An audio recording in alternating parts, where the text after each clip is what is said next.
Corría el año 1854 y el SS Arctic, el transatlántico de pasajeros más rápido de su época, partía para cruzar el Atlántico. Mientras navegaba a través de la bruma, desapareció lentamente hacia lo desconocido. Collins Line era una compañía naviera estadounidense que se fundó en 1818 y comenzó a comerciar en el transporte transatlántico en 1835. Sus barcos de vapor cruzaban el Atlántico desde Liverpool hasta Nueva York en solo 10 días. No parece muy rápido hoy, lo sé, pero en aquel entonces el mismo trayecto les tomaba a otros barcos varias semanas. Ligeros en el agua con sus cascos de madera, propulsados por una potente máquina de vapor, esos barcos eran la opción favorita de muchas personas de alto perfil. ¿Qué podría salir mal con una nave tan avanzada?, pensaban. Esto me recuerda a otro barco que todos creían que era insumergible. Pero bueno, volvamos a la línea Collins. Llegó a ser un verdadero líder en las rutas transatlánticas con solo otro competidor, Cunard's Line. Era una compañía británica que también aspiraba a ser la fuerza principal a través del paso del Ártico. En 1835, la compañía recibió un nuevo barco que viajó a Liverpool y regresó a Nueva York con el mayor cargamento jamás visto hasta ese momento. A partir de entonces, la línea Collins fue creciendo cada vez más. Parecía que solo le esperaban grandes éxitos. Desafortunadamente, sus lujosos barcos se volvieron muy costosos por la cantidad de carbón que usaban. La enorme fuerza de los motores, sumada a los débiles cascos de madera, hacía que requirieran muchas reparaciones después de cada viaje. Entonces, cada traslado terminaba siendo muy costoso, pero como los barcos eran seguros y tenían una gran reputación, la gente estaba dispuesta a pagar el precio y la empresa no entró en crisis. Habían logrado algo que nadie había conseguido antes. Como dije, sus barcos cruzaban el Atlántico en 10 días, y Edward Collins, el dueño, estaba muy decidido a mantener el ritmo. Sus 5 barcos superaban a la flota de Cunard, de solo 3. Este gran adelanto le brindó más atención. Aunque los barcos de Cunard eran más lentos con sus cascos de hierro, todavía daban ganancias, sin importar cuán lento navegaran. Entre los barcos de Collins, el Arctic, el tercero en ser lanzado, era el más grande, con 86 metros de largo y 2 motores de vapor de palanca lateral, cada uno con 1000 caballos de fuerza. Las ruedas de paletas hacían 16 revoluciones por minuto cuando estaban a toda velocidad. En el momento de su lanzamiento, la prensa lo llamó el buque más estupendo jamás construido en los Estados Unidos. Pero el glamour y la fama no pudieron evitar lo que vendría después. El 27 de septiembre, el Arctic estaba en su viaje de Liverpool a Nueva York, atravesando la espesa niebla a gran velocidad. Es posible que en ese momento, después de 4 años de viajes récord, la tripulación se sintiera demasiado confiada en las capacidades del barco. A solo 80 kilómetros de Terranova, andaban sin cuidado a través de la niebla sin contacto por radio, sonar o cualquier otra forma de identificación de objetos, equipados solo con el código Morse. Un barco más pequeño, el SS Vesta, que operaba como nave de pesca, a menudo trabajaba en Terranova. Estaba pasando por el mismo camino que el Arctic y se estrelló contra su costado. Conmocionado por la colisión, el capitán del Arctic le ofreció ayuda al Vesta, mucho más pequeño. Pero pronto quedó claro que el daño que parecía menor en el Arctic era en realidad grave. Debajo de la línea de flotación, el agua estaba entrando por un agujero. El costo de un casco de madera mucho más rápido ahora parecía demasiado. Entonces navegaron hacia tierra tratando de tapar los agujeros. Sin embargo, el agua seguía entrando, llenaba el casco cada vez más y empujaba el barco hacia abajo. Cuando la sala de máquinas se llenó de agua, las calderas se apagaron y así cayó la enorme potencia por la que el Arctic alguna vez fue legendario. El barco finalmente se detuvo por completo y la orden fue abandonarlo. Por aquel entonces, la ley marítima permitía que el Arctic llevara solo 6 botes salvavidas, capaces de salvar a solo 180 personas. La tripulación y algunos de los pasajeros lograron abrirse camino a bordo y ocuparon la mayoría de los asientos en esos botes. La situación se volvió muy tensa, todos se olvidaron de sus modales y no dejaron que las mujeres y los niños abordaran primero. El Arctic tardó 4 horas en hundirse. A bordo iban 150 tripulantes y 250 pasajeros. Aquellos que no pudieron encontrar un bote salvavidas hicieron un intento desesperado de construir sus propias balsas con partes del barco. 2 días después, solo 3 botes llegaron a la orilla. Los otros 3 nunca fueron encontrados. Lo creas o no, el grupo de rescate también salvó a algunas personas que habían estado aferradas a los escombros durante 2 días. A diferencia de la tripulación, el capitán se hundió con el Arctic, pero sorprendentemente sobrevivió. Es una de las 85 personas que lo lograron, de las 400 que estaban a bordo. Cuando llegó la noticia 2 semanas después, luego de la gran tristeza que causaron las pérdidas humanas, hubo una gran protesta por la poca seguridad. La prensa publicó una serie de exigencias para que hubieran más botes salvavidas, suficientes para cada persona a bordo de un barco. Pero esas solicitudes fueron ignoradas. Este descuido conduciría a más desastres en el futuro. Tener suficientes botes salvavidas recién entraría en la ley marítima unos 60 años después, luego del desastre del Titanic. La esposa y los 2 hijos de Edward Collins también estaban a bordo del barco y no regresaron. Él estaba desconsolado, pero no dejó de administrar su negocio. La línea Collins tenía una reputación que mantener, la más grande, la más rápida y la más lujosa del Atlántico. Edward Collins construyó un barco mejor que cualquier otro. Se llamó Adriatic y era el más grande del mundo, con 2 máquinas de vapor alternas de un tamaño jamás visto. Estas máquinas de vapor en su momento eran tecnología de punta, aunque hoy en día solo se pueden ver en modelos y juguetes. Con la nueva incorporación de 2 mástiles, el Adriatic también podría navegar sin motores si fuera necesario. Afortunadamente, se sacaron algunas lecciones del desastre del Arctic. Pero antes de que se construyera su nuevo barco, el Adriatic, ocurrió otro desastre. El barco gemelo del Arctic también se hundió.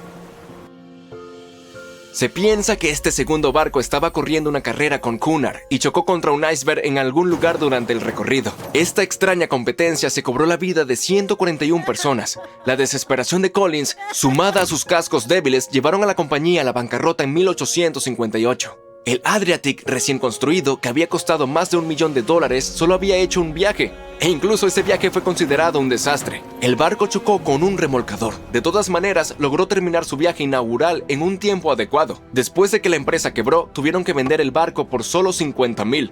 Quitaron los grandes motores y los reemplazaron por velas. Aunque alguna vez fue el barco más grande en alta mar, solo 30 años después fue abandonado, considerado irreparable y anclado en un río. Los otros barcos también se vendieron para usar sus partes. Edward Collins abandonó la industria y buscó trabajo en tierra firme. Como la línea Collins ya no estaba en carrera, la de Cunard se fortaleció. Sin competencia, ganó la banda azul los siguientes 30 años. Y 180 años más tarde, después de producir cientos de barcos, aún tiene presencia en los mares, ya que ofrece viajes transatlánticos, viajes alrededor del mundo y cruceros de placer. Hasta el día de hoy, la línea Cunard es la única que opera barcos entre Europa y América. Dicen que nada se pierde realmente. Y es cierto, descubramos algunos barcos congelados en el tiempo. El primero es más que fascinante. Se trata del naufragio de Anticitera. Es un barco comercial griego del siglo I a.C. Se encuentra en el lado este de la isla griega de Anticitera, en el punto de unión de los mares Egeo y Mediterráneo. Unos 2000 años después, en 1900, un grupo de buceadores griegos descubrió el naufragio. Se dirigían a Túnez, pero se vieron obligados a refugiarse de una tormenta en una isla cercana. Como no podían ir a ningún sitio, decidieron buscar esponjas hasta que el tiempo se calmara. Uno de los buzos halló el naufragio a una profundidad de unos 40 metros. Imagina que alguien va a buscar esponjas, pero que regresa a la superficie con tesoros arqueológicos. El capitán del barco habló con los funcionarios griegos y ellos enviaron 2 barcos a los restos. La operación de salvamento fue un éxito, y los descubrimientos se encuentran ahora en el Museo Arqueológico Nacional de Atenas. Entre los hallazgos se encuentran 3 caballos de mármol de tamaño natural, joyas, monedas y cientos de obras de arte, incluida una estatua colosal de Hércules de 2 metros de altura. Entre estos tesoros, el efebo de Anticitera, una estatua de bronce de un hombre joven, fue el que más llamó la atención, ya que no responde a ningún modelo iconográfico conocido, y no se conocen copias de su tipo. Sostenía un objeto esférico en la mano. Los estudiosos tienen diferentes teorías sobre quién podría ser esa persona, pero aún no hay consenso. Más de 70 años después, Jacques-Yves Cousteau y su equipo fueron a la zona y recuperaron cientos de artefactos más, así como los restos de 4 personas. También descubrieron un complejo conjunto de engranajes entrelazados, capaces de predecir el movimiento del Sol, la Luna y varios planetas. El mecanismo también puede indicar la hora de los eclipses solares y lunares con años de antelación. Piensa en este mecanismo de Anticitera como un primitivo calendario informático, ya sabes, para planificar eventos importantes como actividades agrícolas, rituales religiosos y los Juegos Olímpicos. Estos artefactos encontrados en los restos de Anticitera son algunos de los hallazgos más importantes de la arqueología moderna. El propio mecanismo de Anticitera ha cambiado nuestra percepción de los límites de la tecnología antigua. Tiene un diseño sofisticado y fue fabricado hace más de 1000 años. Incluso después de todos estos sorprendentes descubrimientos, Los expertos creen que el lugar del naufragio permanece inexplorado en buena medida. Esto se debe principalmente a su ubicación y al paisaje del fondo marino sobre el que descansa el barco. El pecio es demasiado profundo para los buceadores, pero también demasiado poco profundo para usar algo como un sumergible. Un estudio realizado en el fondo marino en 2012 mostró evidencias de un segundo pecio a unos 250 metros al sur. Está claro que esta zona tiene mucho que ofrecer a la humanidad. ¿Qué habría pasado si esos recolectores de esponjas no hubieran viajado allí? Los científicos encontraron un barco naufragado en la Antártida, en el fondo del mar de Weddell, 107 años después de su hundimiento. El nombre del barco era Endurance, y era el barco perdido del explorador antártico Sir Ernest Shackleton. Los científicos que pusieron sus ojos en él décadas después dicen que se encuentra entre los mayores naufragios no recuperados de la historia, así que filmaron todo el descubrimiento. El video revela los restos del Endurance y demuestra que sigue en un estado extraordinario. Lleva más de un siglo sumergido a 3 kilómetros de profundidad, pero es como si se hubiera hundido hace muy poco. La historia es la siguiente. El barco fue aplastado por el hielo y se hundió en 1915. Shackleton y sus compañeros tuvieron que escapar en pequeños botes salvavidas. A partir de entonces, todo era cuestión de supervivencia. Shackleton logró poner a su tripulación a salvo, pero el barco se hundió. Sí, es una historia impresionante, aunque ¿por qué los científicos aprecian tanto este barco? En primer lugar, la expedición imperial transantártica de Shackleton navegó para realizar la primera travesía terrestre de la Antártida. Sí, la tripulación quedó atrapada en el hielo, pero la intención era importante. En segundo lugar, se trata del propio desafío de hallar el naufragio.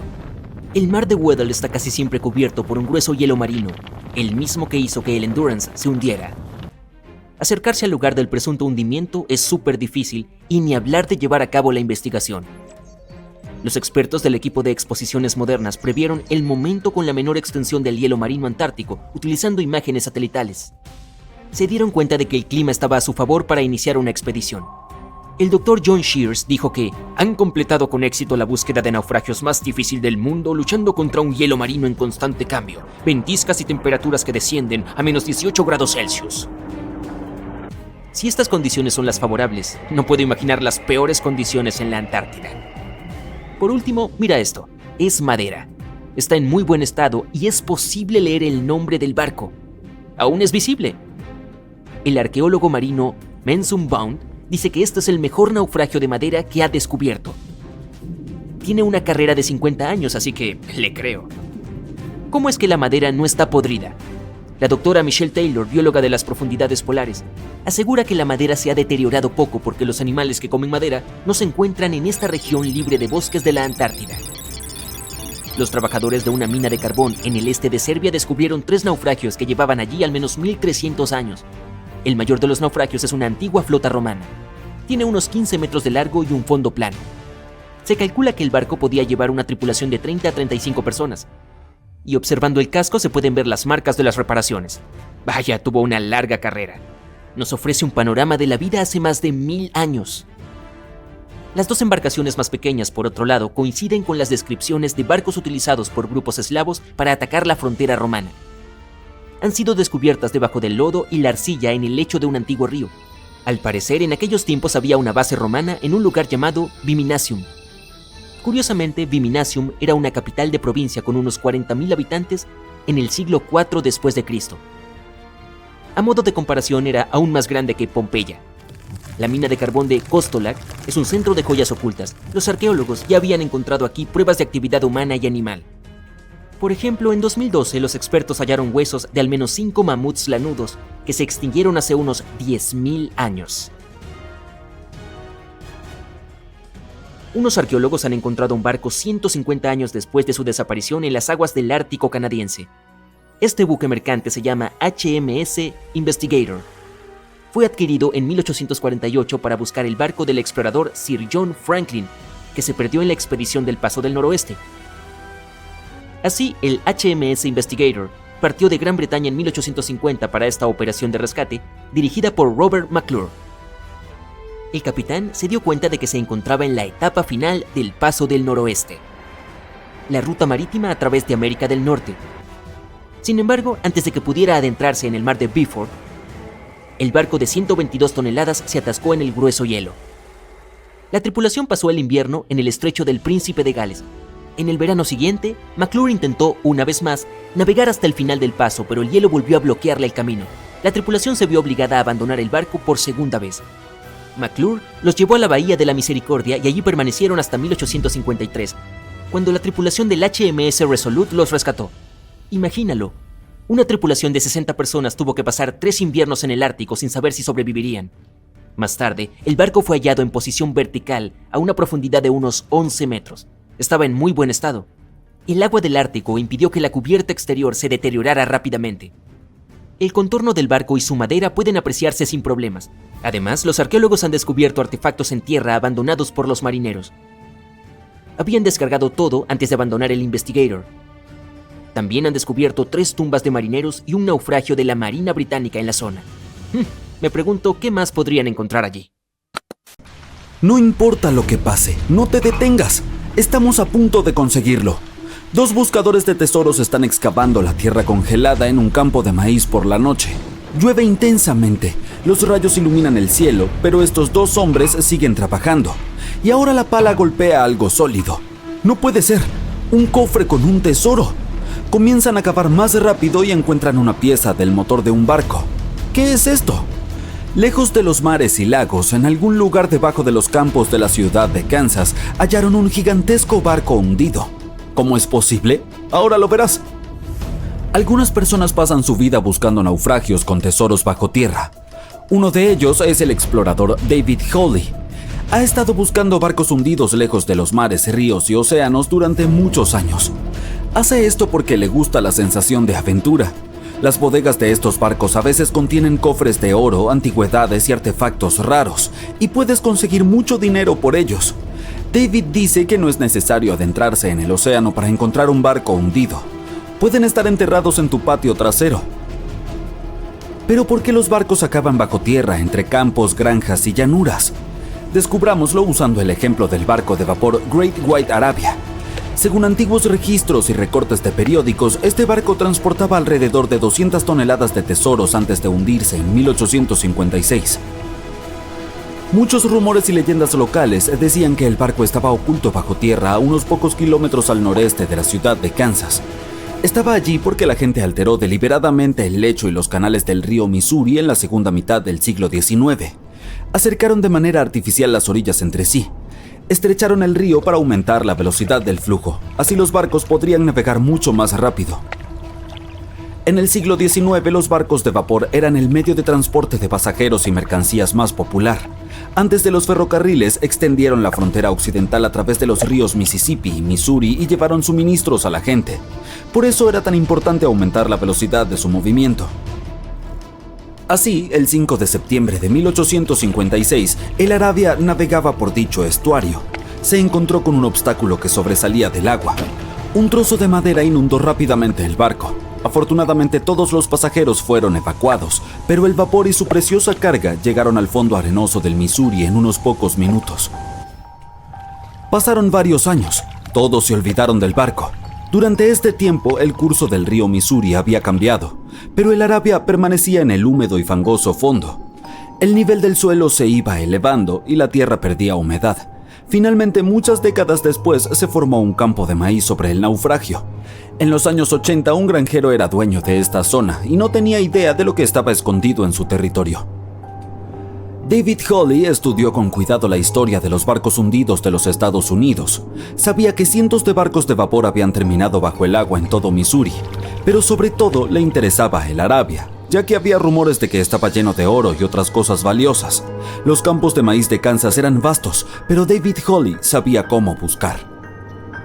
En 1987 comenzó a trabajar. Primero, junto con su hermano y su padre, recogieron todos los recortes de periódicos antiguos que pudieron encontrar. No solo buscaban información sobre el vapor, sino también mapas del río Missouri. Rastrearon sus cambios históricos, verificaron las fechas e identificaron una amplia zona donde el vapor se hundió. A continuación, utilizaron pruebas electromagnéticas y otros estudios geológicos para analizar el suelo y encontrar el lugar correcto. Buscaron diferencias en la humedad y la densidad del terreno. Luego recorrieron el territorio con potentes detectores de metal y así, para el otoño de 1988, habían determinado la ubicación del barco de vapor. El Arabia tenía el tamaño de una cancha de fútbol. Este gigantesco buque yacía 14 metros bajo tierra. Pero antes de comenzar a excavar, tuvieron que pedirle permiso al dueño del campo de maíz. Para el agricultor, esta noticia fue una gran sorpresa. Aceptó con la condición de que las excavaciones se completaran para la primavera, de modo que pudiera sembrar una nueva cosecha. Excavar un barco gigante en invierno es mucho más difícil y costoso que en otras estaciones. Incluye costos adicionales de equipamiento, electricidad y calefacción. El equipo trabajó día y noche. Financiaron las excavaciones con su propio dinero. Cada uno invirtió más de $10,000 y sacó un préstamo bancario. Finalmente notaron los primeros detalles del barco. Las palas golpearon las enormes calderas del motor y la cubierta. El objetivo se había logrado. La mayor parte de la carga que se encuentra dentro de los barcos hundidos está cubierta de óxido, caracolas, lodo y está gravemente dañada. Sin embargo, el contenido de la Arabia estaba en excelente estado, considerando que el barco se había hundido hacía 130 años. Desafortunadamente no encontraron los cofres de oro. Sin embargo, obtuvieron varias toneladas de cargas valiosas como artículos domésticos de personas que vivieron a mediados del siglo XIX. Era una cápsula del tiempo.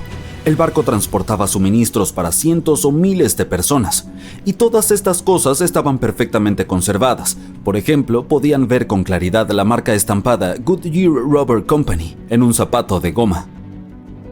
Mientras más se prolongaban las excavaciones, más cosas encontraban David y su equipo.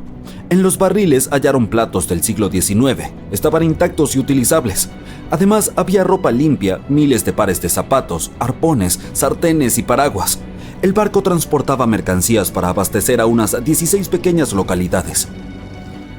Es cierto, no es oro, pero estos artefactos también son valiosos. El contenido del barco podría valer millones. Sin embargo, la tripulación no pensaba venderlo. Crearon un museo en el sitio de un antiguo mercado de frutas en Kansas. Si vas allí, de inmediato te sentirás como si estuvieras en una tienda del siglo XIX. Hay miles de artículos en buen estado. Incluso las cerillas están lo suficientemente secas como para encender. Le tomó a David muchos años presentar la colección completa del barco de vapor. Valora cada uno de los objetos y no quiere venderlos. Cualquiera puede venir aquí, pagar un boleto y encontrar un fragmento del pasado. ¿Quién sabe? Quizá también haya un viejo barco escondido en tu patio trasero, ¿no? En 2008, unos geólogos encontraron un barco antiguo en el caluroso desierto de Namibia. Navegaba en los días en que los piratas aterraban a los marineros, y ahora está dentro de una laguna seca. El barco zarpó de Lisboa en 1533 y desapareció junto con la tripulación cerca de una pequeña ciudad minera de diamantes. Después de casi 500 años, el casco estaba gravemente dañado. Solo quedaba el armazón del barco, pero el tesoro que estaba escondido dentro permaneció intacto. Estudiaron cuidadosamente el barco durante mucho tiempo, tratando de no arruinar nada. Y entonces, 5 días después, encontraron un gran cofre antiguo en la bodega. Al abrirlo cuidadosamente, hallaron monedas de oro. Así, el costo del barco se estimó en alrededor de $10 millones. La causa exacta del naufragio es desconocida, pero los expertos creen que el barco fue destruido por la carga pesada y el mal tiempo. Se hundió hasta el fondo, que después se convirtió en un desierto. Algunos encuentran un avión en su patio trasero, otros un barco, y un hombre halló en su casa un pasaje a una antigua ciudad secreta. Esto ocurrió en Turquía en 1963. El dueño del edificio decidió hacer reparaciones. Fue a su sótano y derribó la pared para convertir este lugar en una sala de estar. Y así, detrás de una pared, encontró un túnel que conducía al subsuelo. El hombre pensó que era algún tipo de cámara secreta. Bajó y se dio cuenta de que era mucho más que eso. Se trataba de una ciudad antigua de 18 pisos de profundidad. Fue construida entre los años 780 y 1180 como refugio ante desastres climáticos y la invasión de enemigos. Este lugar también oculta muchos túneles subterráneos que se extienden por varios kilómetros en distintas direcciones. Las personas podían llegar a la ciudad desde diferentes puntos utilizando pasajes secretos que conducían a estas rutas. La ciudad puede albergar a cerca de 20,000 residentes, ganado y toneladas de provisiones de alimentos. Los arqueólogos también han encontrado una capilla, escuelas, establos y cocinas públicas allí. A principios del siglo XX, en algún lugar de la costa de África Occidental, un buque de vapor alemán abandonaba el puerto. De repente, el tiempo empeoró. El barco entró en una espesa niebla y terminó encallado en un banco de arena cercano a la costa. Por suerte nadie resultó herido e incluso pudieron salvar su preciada carga, pero el barco quedó atrapado en la arena para siempre. Y no estaba solo. Casi toda la costa occidental de Namibia se llama Costa de los Esqueletos. Si el nombre suena aterrador, es porque lo es. Esta línea de playa de 1570 kilómetros de largo es uno de los lugares más peligrosos de la Tierra. Las tribus bosquimanas creen que su deidad suprema hizo esta tierra cuando estaba enfadada. Los portugueses fueron los primeros europeos que pisaron Namibia en el siglo XV, y por supuesto tampoco les gustó la Costa de los Esqueletos. Los exploradores portugueses pensaban que en esta tierra estaban las puertas del inframundo. Aquí es donde el desierto del Namib se encuentra con el océano Atlántico. Puede que sea peligroso, pero también es precioso, y además está declarado Patrimonio de la Humanidad por la UNESCO. Si la Costa de los Esqueletos tuviera un director de relaciones públicas, renunciaría al cargo el primer día de trabajo. La zona no es precisamente apta para turistas, debido a su geografía y su historia. Bajo la arena y las olas hay una corriente marina secreta que acecha a los navegantes desprevenidos. Se llama Corriente de Benguela. Fluye a lo largo de la costa de África. Esta parte del Atlántico es rica en vida marina, pero en la costa el ambiente es bastante poco amigable. El desierto del Namib tiene un clima muy árido y es una de las regiones más secas de la Tierra. Y esa vida marina que acabo de mencionar son tiburones. 11 especies para ser exactos. Y sí, incluso el gran tiburón blanco aparece de vez en cuando. Hasta ahora tenemos un paisaje desértico, fuertes corrientes y tiburones. Definitivamente no es un lugar para pasar un día de picnic junto a la playa. Pero si alguien llega a la Costa de los Esqueletos, ¿se dará cuenta de que está en peligro? No te preocupes, lo sabrá. La playa está plagada de naufragios de todos los tamaños y formas. ¿Recuerdas el barco alemán que mencioné al principio? Su enorme y oxidada popa sobresale en la arena del desierto. Hay unos 500 naufragios en total esparcidos por la costa, desde galeones portugueses con siglos de antigüedad hasta barcos que llegaron aquí en el siglo XXI. Un pesquero llamado Seila India se soltó de su cable de remolque en 2008 y terminó en la Costa de los Esqueletos. Bueno, no se escapó solo, tuvo algo de ayuda de los elementos. Pero es mejor ser una atracción turística en una playa que terminar destrozado y convertirse en chatarra. Ahí es a donde el remolque se dirigía en realidad. Pobrecito. El habitante más famoso de la Costa de los Esqueletos es el Dundee Star. Este carguero británico encalló aquí en 1942. La enorme operación de rescate que siguió revela por qué esta zona es tan peligrosa para los marineros. Los rescatistas consiguieron salvar a toda la tripulación y a los pasajeros, pero a un alto precio. En el proceso se perdieron un avión y un remolcador. El último de los rescatistas tardó 2 meses en regresar a Ciudad del Cabo, Sudáfrica.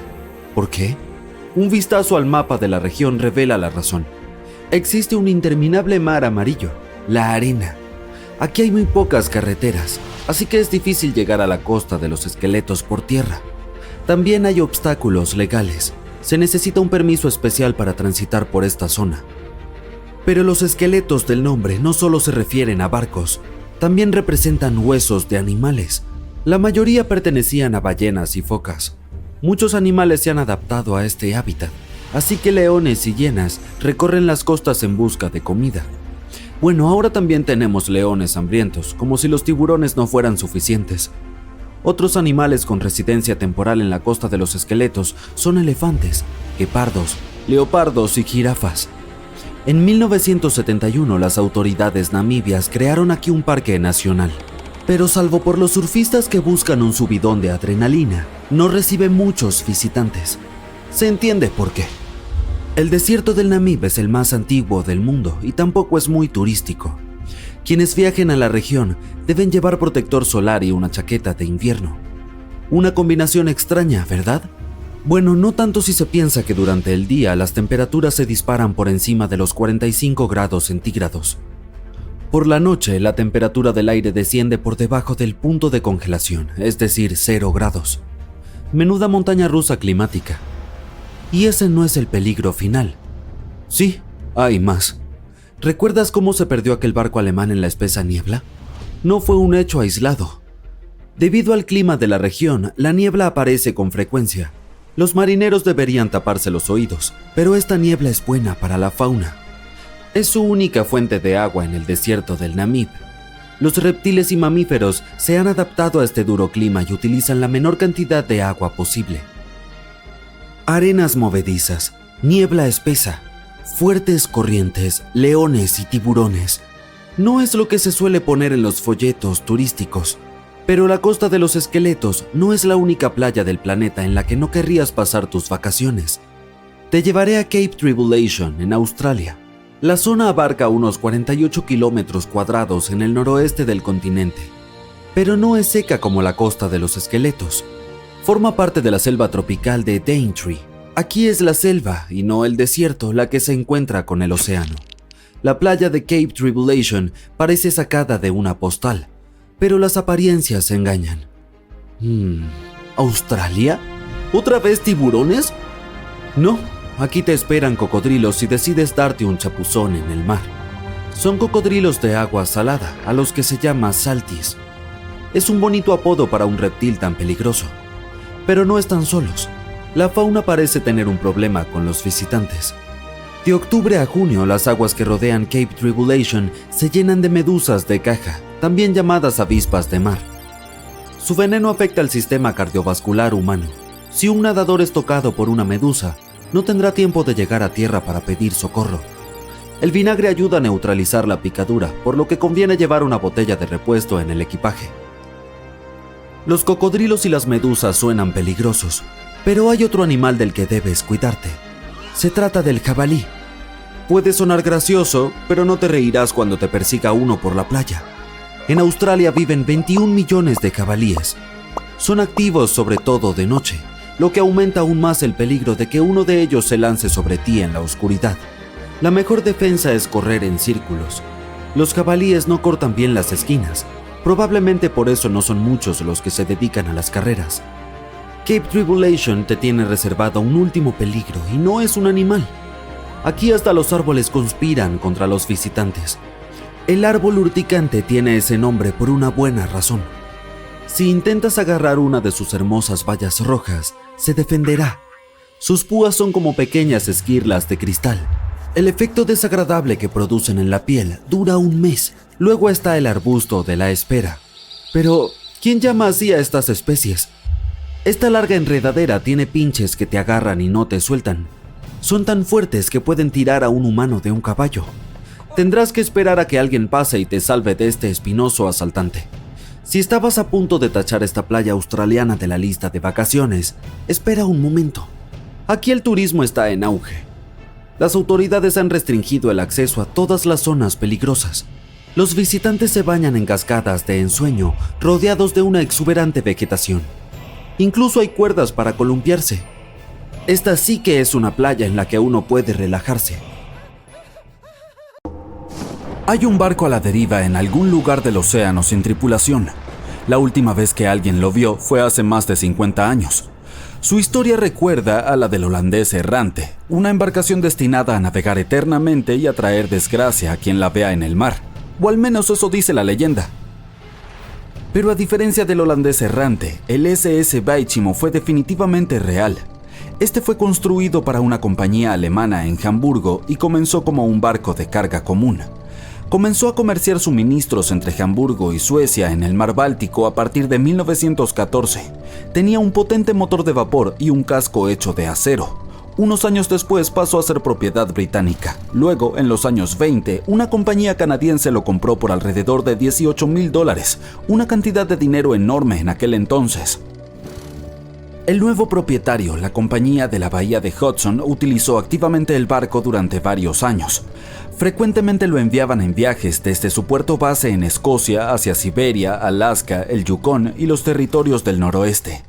También navegaba por el canal de Panamá e incluso por el canal de Suez, llevando a bordo pieles de animales para la venta. A veces también transportaba pasajeros. Había completado 9 viajes exitosos antes de que esta racha de buena suerte llegara a su fin. A partir de la década de 1930, el SS Baichimo comenzó a tener problemas con el hielo y las tormentas. Cuando quedó atrapado por primera vez en el hielo en octubre de 1931, algunos de los tripulantes lograron escapar hacia Alaska. 15 de los 22 marineros decidieron quedarse con su barco e intentar salvarlo. Llevaban a bordo pieles y otras cargas valiosas valoradas en aproximadamente $58,000. La empresa les envió suministros para sobrevivir el invierno. Establecieron un campamento cerca del barco con escotillas, lonas y otros materiales y descargaron la carga. A fines de noviembre, una ventisca azotó la zona y parecía que se había llevado el barco consigo. La plataforma de hielo había resistido, pero la embarcación se había soltado. Algunos miembros de la tripulación estaban seguros de que había naufragado, pero poco después escucharon a uno de los lugareños que había avistado su barco a unos 72 kilómetros de su campamento. La tripulación siguió adelante con sus vidas y el barco comenzó su viaje como un buque fugitivo. La gente avistaba el SS Baichimo aproximadamente una vez al año hasta 1969. Por lo general era visto cerca de la costa de Alaska. Un hombre que iba hacia Nome con su trineo de perros, prospectores, exploradores y cazadores de tesoros, todos afirmaron haber visto el SS Baichimo. Alguien intentó abordarlo y llevarlo al puerto, pero terminó varado en él durante días debido al terrible clima. Otros tuvieron más suerte y lograron llevarse un bote ballenero, algunos muebles y otros objetos valiosos del barco. Aquellos que se acercaron a él vieron que estaba dañado y le faltaba la hélice. Aún así se mantuvo a flote sin tripulación durante al menos 38 años y se convirtió en el barco fantasma que más tiempo ha navegado en la historia. En 2006, las autoridades de Alaska iniciaron un proyecto para resolver el misterio del barco fantasma del Ártico y finalmente encontrar al SS Baichimo, ya fuera sobre o bajo el agua. Sin embargo, hasta ahora no se ha tenido éxito. El SS Baichimo sigue siendo uno de los aproximadamente 4,000 barcos que han desaparecido frente a las costas de Alaska. Si la leyenda del siglo XVII no miente, este barco fantasma podría estar navegando en algún lugar junto al holandés errante. Esta embarcación, también llamada holandés volador, pertenecía a la Compañía Neerlandesa de las Indias Orientales. Su capitán logró hacer lo imposible para esa época y navegó de los Países Bajos a Indonesia en solo 3 meses. Decían que volaba sobre el mar y algunas lenguas maliciosas explicaban que había hecho un pacto con las fuerzas del mal para lograrlo. Una vez, cuando el barco navegaba de regreso a casa, su capitán y la tripulación desaparecieron sin dejar rastro. Hay muchas versiones sobre lo que les ocurrió. Una de las primeras dice que intentó entrar al puerto en el Cabo de Buena Esperanza. Se encontró con una terrible tormenta y se hundió, ya que no había capitán que pudiera salvarlo. Otra leyenda cuenta que el capitán se negó a obedecer a los cielos para dejar que el barco se hundiera durante la tormenta. Entonces una espantosa forma luminosa golpeó la embarcación y a la tripulación, y desde entonces fue condenada a vagar eternamente sin descanso. Muchos marineros han afirmado haber avistado al holandés errante. El duque de York, quien se convertiría en rey de Inglaterra, mencionó haberlo visto en aguas australianas. Justo después de avistar el barco, el hombre que lo vio primero cayó desde lo alto de un mástil y no sobrevivió. Hubo más encuentros con este barco legendario hasta mediados del siglo XX. Las embarcaciones casi colisionaban con él cuando el holandés aparecía de la nada. Los científicos tienen una explicación más lógica para este misterio: la Fata Morgana, que no debe confundirse con Hakuna Matata, por cierto. Cuando estás en el mar en un día caluroso y el aire está todo ondulado, se siente como cuando miras la carretera en un día de verano abrasador. Eso se debe a algo llamado refracción atmosférica. Cuando la luz pasa a través de diferentes capas de aire con distintas temperaturas y densidades, se dobla y retuerce. A veces, bajo ciertas condiciones, esta flexión de la luz puede crear ilusiones ópticas realmente bizarras sobre el océano, como avistamientos del holandés volador. El fenómeno de la Fata Morgana puede hacer que los objetos distantes parezcan distorsionados, estirados o incluso elevados por encima del horizonte. Entonces puedes ver un barco a lo lejos, pero debido a la manera en que se dobla la luz, parecerá que está flotando sobre el agua o incluso desapareciendo y reapareciendo. La Fata Morgana se observa más comúnmente en las regiones polares, en especial sobre grandes extensiones de hielo que mantienen una temperatura baja uniforme. Sin embargo, puedes verla en cualquier lugar, incluso en desiertos y sobre lagos en días calurosos. Las primeras historias sobre barcos fantasma se remontan a la mitología griega y romana antigua. Uno de los barcos fantasma más famosos de la historia es el Mari Celeste. Este bergantín viajaba de Nueva York a Génova y estaba completamente abastecido de provisiones, pero no tenía tripulación cuando fue descubierto en el Océano Atlántico en 1872. Las pertenencias personales de la tripulación también estaban allí, completamente intactas. La última anotación en su bitácora se había hecho 10 días antes. Todavía no sabemos qué le sucedió a su tripulación, pero el barco ha inspirado muchas historias y leyendas escalofriantes.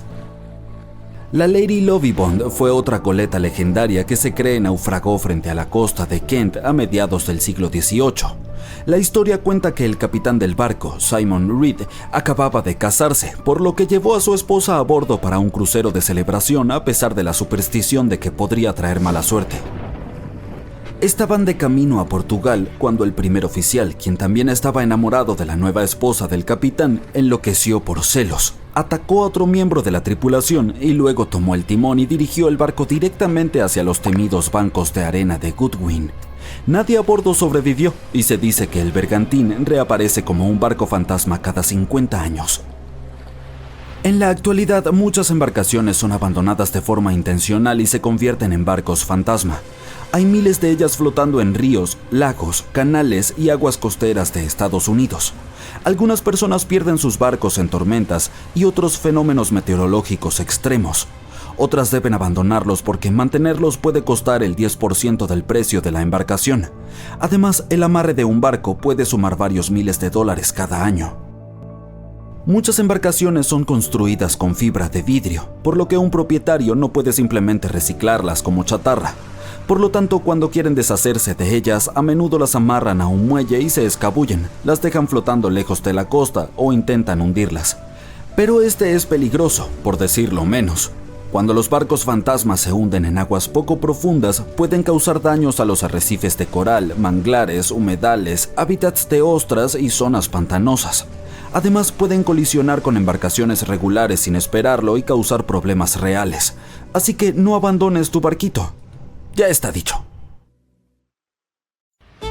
Si ya estamos felices de encontrar unos cuantos pesos que olvidamos en los bolsillos, imagínate toparte con 13 millones de dólares en un lugar donde jamás lo esperarías. Eso es exactamente lo que le pasó a un grupo de mineros de diamantes trabajando en el desierto de Namibia. En 2008, encontraron este tesoro increíble dentro de un naufragio que ocurrió hace más de 500 años. Y la historia detrás de este barco abandonado está llena de misterios. Todo empezó en 1533, cuando los portugueses construyeron este barco comercial especial. Se creía que este modelo era parte de una nueva clase de embarcaciones que eran más grandes, más eficientes y más resistentes que las anteriores. Portugal realmente necesitaba eso, ya que estaban dominando el comercio por todos los mares en ese momento. Así que el propósito principal de este barco era apoyar esas expediciones de larga distancia durante esta era súper próspera. El 7 de marzo, los portugueses decidieron probar su impresionante barco nuevo. Y en ese fresco día de primavera, grandes embarcaciones navegaron por el río Tajo hacia el Atlántico, con las banderas ondeando y telas coloridas colgando de sus altos mástiles. Ahí se fueron, dejando Lisboa, la capital de Portugal, y dirigiéndose hacia el oeste de India. Al menos, eso es lo que piensan los investigadores, ya que era una ruta bastante común para ellos en ese entonces. La mayoría de las veces, los portugueses buscaban especias. A principios del 1500, era bastante difícil encontrar cosas como canela, jengibre, clavos, pimienta negra y cúrcuma en Europa, así que tenían que ir a India por ellas. Desafortunadamente, uno de los barcos nunca llegó a su destino final. De hecho, para desesperación de la corte portuguesa, esta embarcación desapareció por completo, sin dejar rastro del naufragio. Y nunca encontraron a ninguna de las aproximadamente 300 personas a bordo. ¿Será que se desviaron tanto del rumbo que terminaron en las Américas o en alguna isla en el camino? Bueno, todo era posible. Y el barco, junto con el misterio de su desaparición, se volvió legendario. Adelantémonos más de 500 años hasta 2008. Los mineros de diamantes estaban haciendo lo suyo en una costa cerca de Oranjemund, cuando empezaron a encontrar cosas raras mientras excavaban, como pedazos de metal, madera e incluso objetos extraños que parecían tubos de bronce. Eso definitivamente era raro, así que llamaron a un arqueólogo para averiguar qué estaba pasando. Cuando llegó el arqueólogo, notó todo tipo de pedazos extraños y piezas viejas esparcidas por ahí. Poco a poco, empezó a identificar esas cosas. Primero, colmillos de elefante. Luego, una pieza de artillería de 500 años. De repente, cayó en cuenta. Esto definitivamente era un naufragio. Pero lo que el arqueólogo no se dio cuenta en ese momento era que este naufragio resultó ser uno de los más importantes jamás encontrados. En ese entonces, no fue nada fácil convencer a la compañía minera de que los arqueólogos tenían que seguir explorando el sitio. Pero por suerte lo lograron, porque al 6º día de búsqueda, encontraron un tesoro. Y, literalmente, llenaron sus sombreros con más de 11 kilos de una mezcla de monedas de oro españolas y portuguesas. Resulta que este viejo barco abandonado estaba cargado con oro, estaño, colmillos de marfil y más de 18.000 kilos de lingotes de cobre cuando tuvo su trágico y acuático final. De hecho, los especialistas creen que los lingotes de cobre jugaron un papel clave en mantener el naufragio tan bien conservado. La primera razón es medio obvia. Los lingotes de cobre pesaban todo hacia abajo, manteniendo los restos del naufragio en el fondo del océano. Y eso fue genial, porque 5 siglos de tormentas y olas se habrían llevado todo. Pero los lingotes de cobre también fueron importantes por otra razón. Los peces y otras criaturas marinas podrían darse un festín con madera, sacos de yute y zapatos de cuero. Pero el cobre realmente les quita el apetito, lo que significa que muchas cosas sobrevivieron esos 500 años en el fondo del mar, cuando realmente no deberían haberlo hecho. Así que sí, contra todo pronóstico, el tesoro se conservó, y en excelentes condiciones. El oro se veía brillante e intacto, aunque es imposible probar sin lugar a dudas que acababan de encontrar la legendaria embarcación portuguesa. Toda la evidencia apunta a que sí, la encontraron. Una pieza de evidencia viene de un antiguo libro portugués, que dice que entre 1525 y 1600, 21 barcos se perdieron camino a India. Y uno de ellos de hecho se hundió en algún lugar cerca de Namibia, perdiéndose en la vuelta del Cabo de Buena Esperanza. ¡Bingo! Desde ese momento, los expertos han estado revisando los restos, midiendo, fotografiando y escaneando el sitio milímetro por milímetro con un escáner láser tridimensional de alta tecnología. Su objetivo era descubrir qué le pasó a este barco, o al menos acercarse a la verdad. La primera pregunta que tenían que responder era: ¿por qué estaba este barco tan cerca de la costa de Namibia? Estamos hablando de grandes marineros que probablemente sabían que ese tramo de costa era famoso por sus tormentas y niebla. ¿Qué pasó entonces? Parece que unos 4 meses después de su gran partida de Lisboa, la flota fue golpeada y dispersada por una enorme tormenta. Así que la explicación más probable es que la combinación de mal clima y carga pesada obligó al capitán a encallar el barco a propósito. Según una teoría, soltó las anclas delanteras y lentamente varó el barco. Luego golpeó una roca submarina en las olas, se volcó con las grandes olas, y todos los intentos de liberarlo fallaron. Empezó a desarmarse, comenzando por la estructura superior. En ese momento, el cofre del tesoro cayó de la cabina del capitán y se hundió hasta el lecho marino. Eventualmente quedó aplastado y atrapado, pero también estuvo protegido por un gran pedazo del costado del barco que se rompió cuando el casco se desarmó. Ok, pero ¿qué pasó con la gente a bordo? Las tormentas de invierno en la costa de Namibia pueden ser brutales, con vientos de más de 130 km por hora y olas enormes, haciendo casi imposible llegar a la orilla. Pero si la tormenta se calmó en algún momento, es posible que el naufragio tuviera sobrevivientes. O sea, sí encontraron algunos huesos de dedos de pie humanos, sugiriendo que al menos una persona no lo logró. Pero estos fueron los únicos restos humanos que se recuperaron. Tampoco encontraron muchas pertenencias personales, lo que lleva a los arqueólogos a pensar que la mayoría de la gente a bordo probablemente llegó a tierra, a pesar de que el barco se desarmó. Pero no podemos decir que esto fue un final feliz. Sí, la mayoría podría haber sobrevivido al naufragio, pero terminaron en uno de los lugares más duros de la Tierra, un tramo vacío de arena y matorrales por cientos de kilómetros. Era invierno, así que tenían frío, estaban mojados y exhaustos sin esperanza de rescate. Nadie sabía que estaban vivos o dónde encontrarlos. Además, ningún barco probablemente pasaría por ahí, ya que estaban lejos de las rutas usuales. Regresar a Portugal parecía imposible. Después de la primera ronda de exploración, los investigadores encontraron que los restos del barco estaban esparcidos en 3 grandes secciones a lo largo de la costa de Namibia. Al final, se recuperaron más de 40 toneladas de carga del sitio, y se encontraron y catalogaron miles de diferentes artefactos, incluyendo plomo, estaño, textiles e incluso algunos instrumentos astronómicos. Así que tal vez te estés preguntando, ¿quién se quedó con el oro? Solo diré que no fue para los mineros ni los arqueólogos. Según los investigadores involucrados, cada moneda fue entregada al gobierno de Namibia.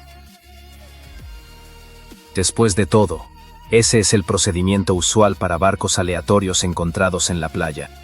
Pero este caso no era tan simple porque hay una excepción a esta regla. Si el barco encontrado es un barco estatal, el país que lo posee tiene derecho a recibir el tesoro. En otras palabras, todo lo que encontraron dentro de esta vieja embarcación abandonada, en realidad le pertenecía a Portugal, sin importar que todo pasó hace siglos. Pero los líderes portugueses aparentemente permitieron que Namibia se quedara con todo.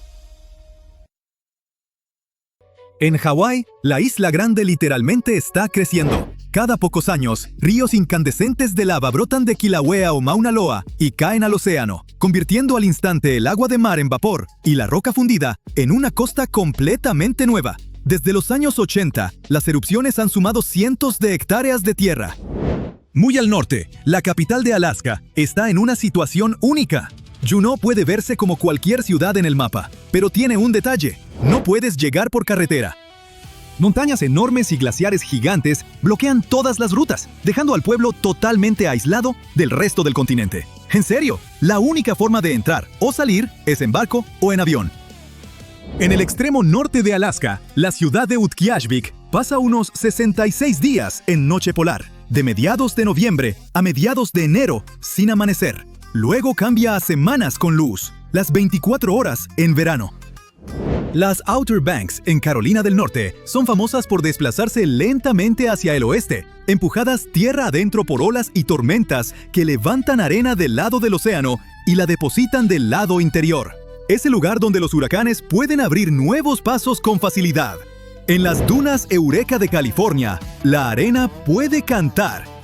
Cuando los granos de arena seca bajan por una pendiente, chocan entre sí y generan un zumbido o bramido profundo, que puede durar varios segundos. A ese fenómeno los científicos le llaman arena retumbante, pero los primeros exploradores creían que el desierto estaba gruñendo. Hay sitios que no se están quietos y otros que se niegan a dejar de crecer. Las montañas rocosas, por ejemplo, siguen elevándose. A diferencia de la cordillera de los Apalaches, que dejó de hacerlo hace millones de años, las rocosas son geológicamente jóvenes y activas. Es un proceso tan lento que no puede medirse bien, pero sí sabemos que están subiendo. ¿Sabías que los ríos no siempre se conforman con su rumbo? En el siglo XIX, el río Chicago desembocaba directo en el lago Michigan, hasta el punto de llegar al suministro de agua potable de la ciudad. Tras años de aguas negras y enfermedades, los ingenieros pensaron algo original. Hicieron que el río corriera al revés. Excavaron canales, volaron roca y redirigieron la corriente hacia el Mississippi. Hasta hoy, el río sigue fluyendo al revés. Kentucky es famoso por estar dividido entre dos usos horarios. La mitad occidental usa la hora del centro y el este, la hora del este. Así que puedes ganar o perder una hora solo por cruzar el centro del estado. El desierto de Nevada está lleno de pueblos fantasma. Hay más de 600. Muchos nacieron de la noche a la mañana, en los auges mineros, y murieron igual de rápido cuando se acabó el oro. Cantinas de madera, bancos vacíos y vías oxidadas siguen al sol como sets de película olvidados. Y un pueblo fantasma con fuego debajo. En Pensilvania hay un lugar llamado Centralia, que arde desde 1962. Una veta de carbón bajo el pueblo se incendió y nunca se apagó. Obligó a casi todos a mudarse. El suelo aún humea hoy. Otro dato, mi favorito. va de una isla entera llena de monos. Cerca de la costa de Carolina del Sur, la isla Morgan alberga unos 4.000 macacos rhesus sin humanos a la vista. Los llevaron ahí para investigación hace décadas y la población se disparó. No se permite desembarcar, en parte para proteger la colonia y en parte porque, bueno, ahora la isla es de los monos. En el Parque Nacional Glacier de Montana, hay una montaña donde una gota de lluvia puede elegir 3 rutas. Si cae por una ladera, llega al Océano Pacífico, por otra, al Atlántico, y por una tercera, se va al norte rumbo al Ártico. Ese sitio se llama Triple Divide Peak, uno de los pocos lugares del planeta donde 3 océanos comparten línea de salida. Y si crees que las divisiones triples del agua son raras, también está la divisoria continental, que en realidad no divide nada. En la Great Divide Basin de Wyoming, el agua de lluvia queda atrapada en medio y no tiene a dónde ir. No llega al mar, solo se evapora o se filtra al suelo. Una zona sin salida en medio del continente. El Monte Washington es famoso porque alguna vez tuvo el récord del viento superficial más veloz medido directamente, de unos 372 kilómetros por hora en 1934. Eso es más rápido que un auto de carreras y lo bastante fuerte como para tirarte en segundos. ¿Has oído del lago Superior? Es tan vasto que contiene alrededor del 10% de toda el agua dulce superficial del mundo. Su puro tamaño cambia el clima. Genera su propia niebla y tormentas, y está tan frío que afecta el aire de arriba y produce su propia nieve. ¿Qué tal la bioluminiscencia? En la laguna Indian River de Florida, microorganismos llamados plancton bioluminiscente iluminan el agua por la noche, que se vuelve de un azul eléctrico suave cuando la agitas. Es una vista rara y hermosa. En medio del desierto rojo de Utah, hay un puente natural tan grande que parece obra de gigantes. Se llama Landscape Arch, una cinta de piedra que se extiende por casi 90 metros, de extremo a extremo. Es casi tan largo como una cancha de fútbol americano, y en su punto más angosto, tiene apenas un par de metros de grosor. Una sección se vino abajo en los años 90, y hoy es tan frágil que los senderistas solo pueden admirarlo a distancia. Sin embargo, Utah guarda otra estructura enigmática, llamada Upheaval Dome. Los científicos no están seguros de si es un impacto de meteorito o el resultado de sal antigua empujando desde abajo. De cualquier modo, es un cráter circular enorme, que parece que el desierto intentó hacer crecer una montaña al revés. En Arizona está el cráter Barringer. Es uno de los cráteres de meteorito mejor conservados del planeta, de alrededor de 1 kilómetro 200 metros de ancho y casi 180 metros de profundidad. Los científicos creen que se talló hace 50.000 años, cuando una roca espacial del tamaño de un edificio pequeño se estrelló en el desierto a alrededor de 47.000 kilómetros por hora. En Michigan, entre las dos penínsulas, hay algo inesperado: una oficina de correos flotante. La empresa Westcott entrega correo en el río desde finales de 1800. El J.W. Westcott II lo hace desde 1949. Hasta tiene su propio código postal, 48222. El barco se acerca a los cargueros que pasan y entrega el correo con cuerdas y cubetas. Es el único código postal flotante del país y prueba de que hasta el servicio postal puede ser creativo e ingenioso. En la costa este, Maryland resulta ser el único estado de Estados Unidos sin lagos naturales. Los que ves, como Deep Creek o Lake Habib, son construidos por humanos. Hasta Arizona tiene un par de lagos naturales, solo que se secan en años de sequía. Más al suroeste, a Florida se le dan los socavones. Bajo las playas soleadas y las comunidades de retiro, hay un paisaje de caliza que se disuelve con el agua. Eso crea miles de socavones, desde hoyos pequeños en patios hasta enormes cuevas submarinas. El centro de Florida incluso ganó el apodo de Corredor de los Socavones. Frente a la costa está uno de los ejemplos más grandes, el Green Banana Hole, que baja unos 47 metros bajo la superficie del Golfo de México. En Arkansas hay un parque que tienes que visitar. Ahí sí puedes excavar en busca de tesoros. Se llama Parque Estatal Crater of Diamonds. Es el único lugar del país donde cualquiera puede buscar diamantes de verdad y quedarse con lo que encuentre. El parque está sobre un antiguo cráter volcánico que llevó diamantes a la superficie hace millones de años. Oklahoma, en cambio, Es famosa por sus tornados. Promedia más de 50 al año y está entre los estados con mayor intensidad. Cada primavera, ahí, el cielo pasa de azul tranquilo a caos en cuestión de minutos. Otro sitio curioso está en Wyoming. Se llama Buford. Es famoso por tener una población de solo una persona. Está justo a la orilla de la Interestatal 80 y durante años, ese único habitante fue alcalde, dependiente y jefe de correos al mismo tiempo. Tras unas 2 décadas, se mudó y el pueblo se subastó, con todo y gasolinera y un letrero que decía Población 1. Suena embrujado, ¿no? Bueno, hasta aquí por hoy. Te dejé 25 datos de Estados Unidos para que luzcas en tu próxima trivia. Y si te gustó, dale me gusta. ¡Nos vemos!